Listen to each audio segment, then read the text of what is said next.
వి gold trusted gold buyers తాకట్టులో ఉన్న బంగారాన్ని విడిపించి ఈ రోజు ఉన్న మార్కెట్ ధరకే కొనబడును. మరిన్ని వివరాలకు సంప్రదించండి 77107720. ఎస్ఎల్బిసి సొరంగంలో మన జరిగినటువంటి ప్రమాదం చాలా దురదృష్టకరమైనటువంటిది. 2005లో పరిపాలన ఆమోదం పొంది జయప్రకాష్ అండ్ కంపెనీకి ఈ ప్రాజెక్టును అప్పగించడం జరిగింది. దాదాపు 30-40 సంవత్సరాల క్రితం ఎస్ఎల్బిసిని తీసుకోవాలనేటువంటి ఆలోచన అప్పుడున్నటువంటి ప్రభుత్వాల యొక్క ఆలోచన. ఏది ఏమైనప్పటికీ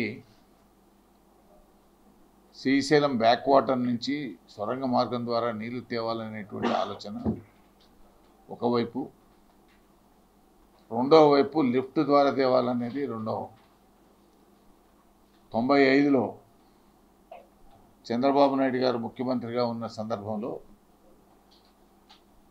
ఆనాటి ప్రభుత్వం ఒక కమిటీ వేసింది.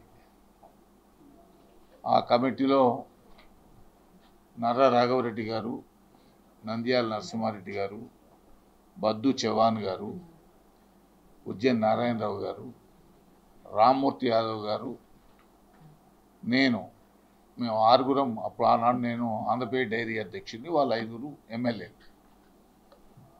మాతో పాటు నార్ల తాతారావు గారు, ఆనాటి ప్రభుత్వ నీటి సలహాదారులు శివరామకృష్ణయ్య గారు, మా అందరితో కమిటీ వేసి లిఫ్టా సొరంగమా అనేటువంటిది నిర్ణయం చేయమన్నారు. అప్పుడు మేము అన్ని విధాలుగా చాలా మీటింగ్లు పెట్టి అధికారులతో మాట్లాడి టెక్నికల్ టీమ్స్తో మాట్లాడిన తర్వాత సొరంగ మార్గానికి కొంత టైం పడుతుంది కాబట్టి లిఫ్ట్కే పోదామనేటువంటి ఆలోచనతో లిఫ్ట్ నిర్ణయం తీసుకోవడం జరిగింది.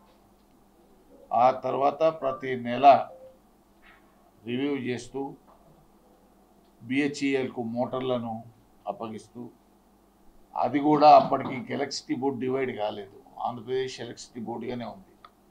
టర్న్కీ బేసిస్ మీద పంపులు, మోటార్లు, పవర్ స్టేషన్స్, సబ్ స్టేషన్స్ అన్నీ కూడా ఎలక్ట్రిసిటీ బోర్డుకు ఆనాడు అప్పచెప్పడం జరిగింది.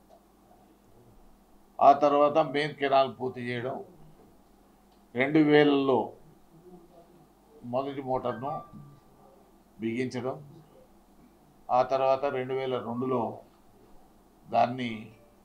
దాని కింద ఉన్నటువంటి 93 చెరువులు నింపే కార్యక్రమంతో పాటు జంట నగరాలకు మొదటి పైప్ లైన్ ద్వారా మంచినీళ్ళు తెచ్చే కార్యక్రమాన్ని కూడా తీసుకోవడం జరిగింది, పూర్తి చేయడం. 2005లో 2004లో రాజశేఖర రెడ్డి గారి ప్రభుత్వం వచ్చిన తర్వాత పోతిరెడ్డిపాడు అక్కడ తీసుకుంటున్నటువంటి సందర్భంలోనే ఇక్కడ కూడా సొరంగ మార్గాన్ని కూడా తీసుకోవాలనేటువంటి ఆలోచనతో 2005లో 2000 కోట్లతోని అడ్మినిస్ట్రేషన్ అప్రూవల్ ఇస్తూ టెండర్ల ద్వారా జయప్రకాష్ కంపెనీకి ఇచ్చారు. దీంట్లో ప్రధానమైనటువంటి అంశం ఏంటంటే అటవీ పర్యావరణ అనుమతులు చాలా కీలకమైనటువంటి. ఎందుకంటే ఈ సొరంగ మార్గం పూర్తిగా నల్లమల అడవి ఫారెస్ట్ నుంచి వచ్చేటువంటి, కాబట్టి అక్కడ టైగర్ జోన్ ఉంది, టైగర్ ఫారెస్ట్ ఉంది, రిజర్వ్ ఫారెస్ట్ ఉంది. కాబట్టి మీకు ఆడిట్స్ ఇచ్చేటువంటి అవకాశం లేదు. మీరు కేవలం 1-2 దగ్గర మాత్రమే సాయిల్ టెస్టింగ్ కొరకు బోర్లకు అనుమతి ఇచ్చారు. మిగతాదంతా మీరు టనల్ ద్వారా రావాల్సిందే అన్నప్పుడు ఈ టీబీఎం సిస్టమ్ ద్వారా తీసుకోవాలనేటువంటి ఆలోచనతో నిర్ణయం చేశారు.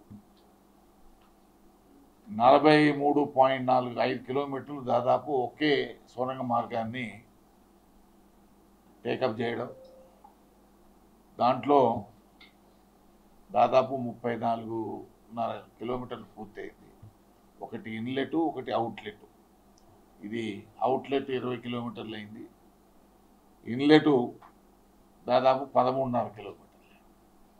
దురదృష్టం ఏంటంటే మధ్యలో 2009-10లో వచ్చినటువంటి వరదల వల్ల శ్రీశైలం మునుగుతుందా తేలుతుందా అనేటువంటి సందర్భంలో ఈ టనల్ కూడా మునిగింది. బ్యాక్ వాటర్ హైలు వేసి ఇది కూడా మునిగింది. దాన్ని మళ్ళీ తీసి అవన్నీ చేసే వరకు 2 సంవత్సరాలు పట్టింది. ఏది ఏమైనా ఈ రెండో ఇన్లెట్ ఎక్కడైతే ప్రమాదం జరిగిందో అక్కడ ప్రతి సంవత్సరం ప్రతిరోజు విపరీతమైన సీపేజ్ ఉంది. ఆ సీపేజ్ని ఎప్పుడు డివాటరింగ్ చేయడంతో పాటు ఈ జయప్రకాశన్ కంపెనీ కూడా ఆర్థికంగా ఇబ్బందుల్లో ఉన్నది. 2014 తర్వాత ఆనాటి ముఖ్యమంత్రి కేసీఆర్ గారు ఒక రివ్యూ మీటింగ్ పెట్టినారు అసెంబ్లీ కమిటీ హాల్లో. ఆ రోజు నేను కాంగ్రెస్ పార్లమెంట్ సభ్యుల్ని, జానారెడ్డి గారు ప్రతిపక్ష నాయకులు, కోమటిరెడ్డి వెంకటరెడ్డి గారు, అదేవిధంగా బీజేపీ నుంచి ఎన్విఎస్ ప్రభాకర్ గారు, అన్ని రాజకీయ పార్టీలను కూడా పిలిచారు. ఆ రోజు దీన్ని ఫర్దర్గా ఈ సొరంగ మార్గాన్ని ఎట్లా కంప్లీట్ చేయాలనే దాని మీద డిస్కషన్స్ కూడా అయినాయి. దీన్నే యథావిధిగా కొనసాగిద్దాం, ఇప్పుడు కొత్త టెండర్లు పిలిచినా ఈ టీబీఎంలు మార్చేదానికి అవకాశం లేదు అని ఇంజనీర్లు చెప్పడంతో దాన్ని కంటిన్యూ చేయాలని దాని మీద అప్పుడు ఒక 100 కోట్ల అడ్వాన్స్ ఇచ్చేసి పనులు ప్రారంభించింది. ఆ తర్వాత జరుగుతున్నటువంటి పరిణామాల్లో కృష్ణా బేసిన్లో ఉన్నటువంటి ప్రాజెక్టుల విషయంలో కొంత నిర్లక్ష్యం జరిగిన మాట కూడా వాస్తవం. ఇది వాస్తవాలు. ఎందుకనంటే కాళేశ్వరము, గోదావరి ప్రాజెక్టుల మీద పెట్టిన శ్రద్ధలో ఒక 25% కూడా దీని మీద పెట్టినట్టయితే ఖచ్చితంగా ఈ ప్రాజెక్టును పూర్తి చేసేవాళ్ళం. ఎందుకంటే హరీష్ రావు గారు ఇరిగేషన్ మంత్రిగా ఉన్నారు. ఆయన ఉన్నంతసేపు రెగ్యులర్గా రివ్యూలు కూడా జరిగేది. తర్వాత నెక్స్ట్ 5 ఇయర్స్లో దీనికి ఇరిగేషన్ మంత్రి గారు ముఖ్యమంత్రి కావడం వల్ల ఈ రివ్యూ పెట్టేటువంటి అవకాశం కానీ రివ్యూలు చేసేటువంటి సమయం కానీ లేకపోవడం. నేను ఆర్నే శాసన మండలిలో చాలా సందర్భాల్లో హరీష్ రావు గారికి నేనే అధికారులను పిలిచి ప్రోగ్రెస్ రిపోర్ట్లు తయారు చేసి నువ్వు రివ్యూ పెట్టండి, ముఖ్యమంత్రి గారి వచ్చి తీసుకోవడం కూడా వాళ్ళ సందర్భాల్లో కోరిన మాట కూడా వాస్తవం. సరే, ఏది ఏమైనా ఇప్పుడు వచ్చినటువంటి రేవంత్ రెడ్డి గారి ముఖ్యమంత్రి గారి నేతృత్వంలో ఉన్నటువంటి ప్రభుత్వం మా జిల్లా నుంచే ఇరిగేషన్ మంత్రిగా ఉత్తమ్ కుమార్ రెడ్డి గారు ఉండడం, దీన్ని ఎటువంటి పరిస్థితుల్లో వచ్చే 3 సంవత్సరాల్లో ఈ సొరంగ మార్గాన్ని పూర్తి చేయడం, ఈ 3-4 లక్షల ఎకరాలకు గ్రావిటీ ద్వారా నీళ్ళు ఇచ్చేటువంటి కార్యక్రమం చేయాలనేటువంటి ఒక పట్టుదలతో ఇప్పుడు పనులు జరుగుతూ ఉన్నాయి. దీనిలో డిప్యూటీ చీఫ్ మినిస్టర్ గారు కానీ, ఉత్తమ్ గారు కానీ, వెంకటరెడ్డి గారు కానీ, నేను కానీ మేమందరం కూడా వెళ్ళి అవుట్లెట్లో లోపల 10 కిలోమీటర్ల వరకు కూడా పోయి వచ్చాము. ఇంతకుముందు ఒక దాదాపు 7 మాసాల క్రితం. ప్రోగ్రెస్ ఎట్లా ఉంది, ఏంటి ఎప్పటి వరకు కంప్లీట్ చేస్తారు అనే దాని మీద. ఎందుకంటే ఆ అవుట్లెట్లో ఉన్నటువంటి టీబీఎం బేరింగ్ పోయింది. ఆ బేరింగ్ కావాల్సిన డబ్బులు కూడా రాష్ట్ర ప్రభుత్వం ఇచ్చింది. అది ఇప్పుడు మద్రాస్ పోర్టుకు వచ్చింది అన్నారు. అది వస్తే అది ప్రారంభమైతే అవుట్లెట్ కూడా ఈ మధ్యకాలంలో ఇన్లెట్ కూడా ప్రారంభమై 18 మీటర్లు డ్రిల్ చేశారు. కానీ దురదృష్టవశాత్తు ఏంటంటే పైకప్పు కూలిపోవడం, దాంట్లో రాళ్ళు రావడం, తర్వాత టీబీఎం పైకప్పు కూడా మొత్తం డ్యామేజ్ కావడం, దాంట్లో 8 మంది చిక్కుకుపోవడం, ఇదంతా కూడా దురదృష్టకరమైనటువంటి సంఘటనలు. దీన్ని మనం ప్రాజెక్టుల్లో జరిగే ప్రమాదాలు మనం రాజకీయ రాద్ధాంతం చేయాల్సినటువంటి అవసరం లేదు. ప్రమాదాలుగా చూడాల్సిందే. ఇంతకుముందు శ్రీశైలం పవర్ హౌజుల్లో కూడా ప్రమాదం జరిగింది, ఎంతోమంది చనిపోయినారు. కాళేశ్వరంలో కూడా పంపులన్నీ మునిగిపోయినాయి, ఎంతోమంది చనిపోయినారు. ఇట్లా ప్రాజెక్టుల నిర్మాణ దశలో కొంత ఇబ్బందులు వచ్చే మాట వాస్తవం. ఇది దేశవ్యాప్తంగా ఉంటుంది, ఇది ప్రపంచవ్యాప్తంగా కూడా ఉంది. కాబట్టి దాన్ని ఎట్లా ఎదుర్కోవాలా, ఫర్దర్గా ఎట్లా మూవ్ కావాలనేటువంటి ఆలోచన చేయాలి తప్ప నేను అవునంటే నువ్వు కాదనుడు, నువ్వు కాదంటే నేను అవుననుడు ఇది రాష్ట్రానికి మంచిది కాదు. రాజకీయాలు ఏదైనా ఉండొచ్చు, కానీ ఇటువంటి సందర్భాల్లో విమర్శలు, ప్రతి విమర్శలు అనేటువంటివి మంచి కాదు. కాబట్టి ఇప్పటికైనా ప్రతిపక్ష పార్టీ, అధికార పక్ష పార్టీలు కలిసి దీన్ని ఏ విధంగా ముందుకు తీసుకుపోవాలని ఆలోచన చేయాలి తప్ప మరొక విధంగా ఆలోచన చేయడం అనేటువంటిది సరైన పద్ధతి కాదు, ఇది మంచిది కూడా కాదు. ఎందుకంటే హరీష్ రావు గారు కూడా అనుభవజ్ఞుడు, చాలాసార్లు మంత్రిగా పనిచేసినారు, ఇరిగేషన్ మంత్రిగా చేసినారు, ఆర్థిక మంత్రిగా చేసినారు. అన్ని విషయాలు వాళ్ళకి తెలుసు, ఎందుకు ఆలస్యమైందో కూడా వాళ్ళ ఆత్మకు తెలుసు. ఇవన్నీ నేను కొత్తగా చెప్పాల్సిన అవసరం లేదు. ఎవరికి వాళ్ళ ఆత్మవిమర్శ చేసుకుంటే వాస్తవాలు తెలుస్తాయి. కాబట్టి అటువంటి వాటి జోలికి పోకుండా ప్రభుత్వం కూడా ముఖ్యమంత్రి గారి నేతృత్వంలో ప్రమాదం జరిగినటువంటి 2 గంటల లోపలనే ఉత్తమ్ కుమార్ రెడ్డి గారు అక్కడే ఉన్నారు, జూపల్లి కృష్ణారావు గారు అక్కడే ఉన్నారు, ఆ తర్వాత వెంకరెడ్డి గారు అక్కడే ఉన్నారు, ఆ తర్వాత రోజు డిప్యూటీ సీఎం గారు కూడా వెళ్ళొచ్చారు.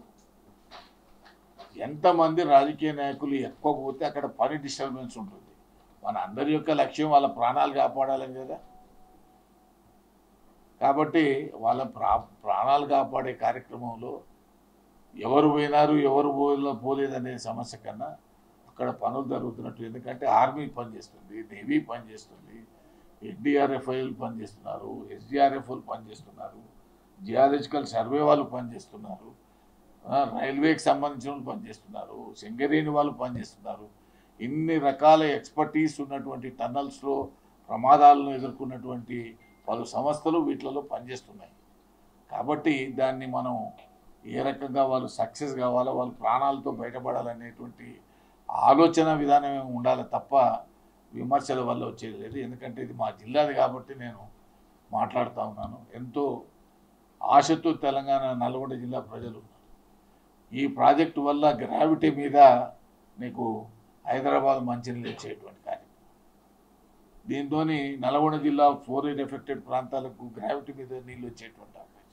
ఇవన్నీ ఉన్నటువంటి సందర్భంలో ఈ ప్రాజెక్టులు ఎంత తొందరగా పూర్తయితే అంత మంచిదనేటువంటి ఆలోచనతో అన్ని పక్షాలు కూడా కలిసి పనిచేయాల్సినటువంటి తరుణంలో ఈ విమర్శలు ప్రతి విమర్శలు సరైనటువంటి కావు అని చెప్పి నేను ఈ సందర్భంగా మనవి చేస్తా ఉన్నాను.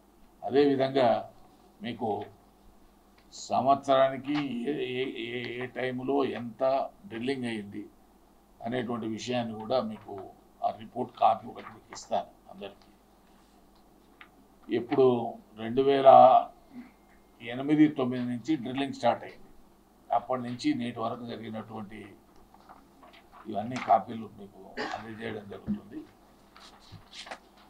అదేవిధంగా దీంట్లో ఈ 43.4 కిలోమీటర్లు కాకుండా ఇంకొక 7 కిలోమీటర్లు ఇంకొక టన్నల్ ఉంది, అది పూర్తి అయిపోయింది. దాంట్లో కూడా 7 కిలోమీటర్లు పూర్తవడంతో పాటు 50% లైనింగ్ కూడా అయిపోయింది.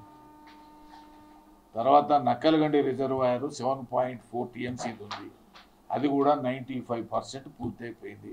కేవలం దానికి గేట్లు బిగించాల్సినటువంటి అవసరం.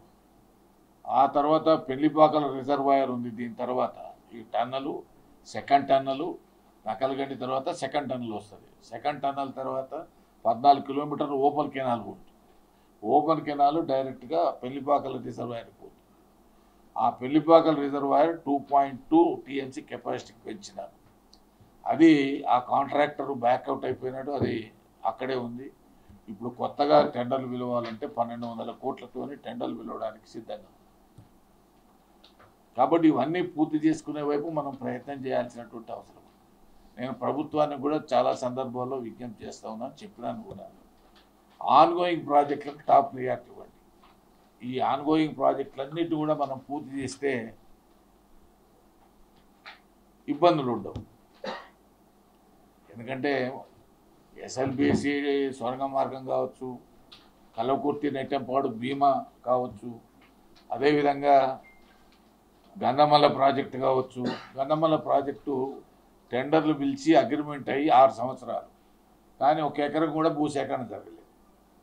1 ఎకరం కూడా. దాన్ని కూడా పూర్తి చేయాల్సినటువంటి అవసరం ఉంది. దాన్ని 9 TMCల నుంచి 1.5 TMCకి తీసుకొచ్చినారు. అయినప్పటికీ ల్యాండ్ ఎక్విజిషన్ ఒక ప్రధాన సమస్యగా పలు ప్రాజెక్టులో ఉన్నమాట కూడా వాస్తవం. ఎందుకంటే రేట్లు పెరిగినాయి, రైతులు ఈ ధరలకు ఇవ్వడానికి సిద్ధంగా లేరు. కాబట్టి అటు రైతును కాపాడాలా, తర్వాత ప్రాజెక్టులు పూర్తి కావాలంటే భూమి లేకుండా పూర్తి కాలేవు.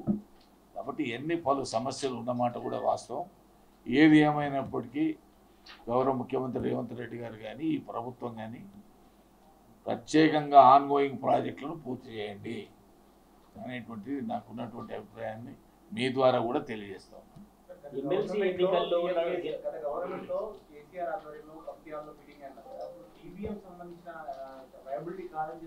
లేదండి, అప్పుడు ఏం జరిగిందంటే దీనికి ఆల్టర్నేటివ్ మార్గం ఏదైనా ఉంటుందా అని ఒకటి ఆలోచన చేసినారు. చేస్తే అప్పుడు ఇంజనీర్లు కూడా చెప్పినారు, సార్ ఈ టీబీఎంలు తీసి మళ్ళీ పెట్టేటట్టు ఉండదు. దీని యొక్క సిస్టమ్ ఏంటంటే దానికి ఇచ్చేటువంటి టార్గెట్ కంప్లీట్ కాగానే అది సైడ్కు డ్రిల్ చేసి అక్కడే వదిలిపెట్టేస్తారు. ఆ టీబీఎం మళ్ళీ బ్యాక్ రాదు. మరిన్ని వీడియోస్ కోసం ఛానల్ ని సబ్స్క్రైబ్ చేయండి. లేటెస్ట్ అప్డేట్స్ కోసం వాట్సాప్ ఛానల్ ని ఫాలో అవ్వండి. ఆ లింక్ డిస్క్రిప్షన్ లో ఉంది.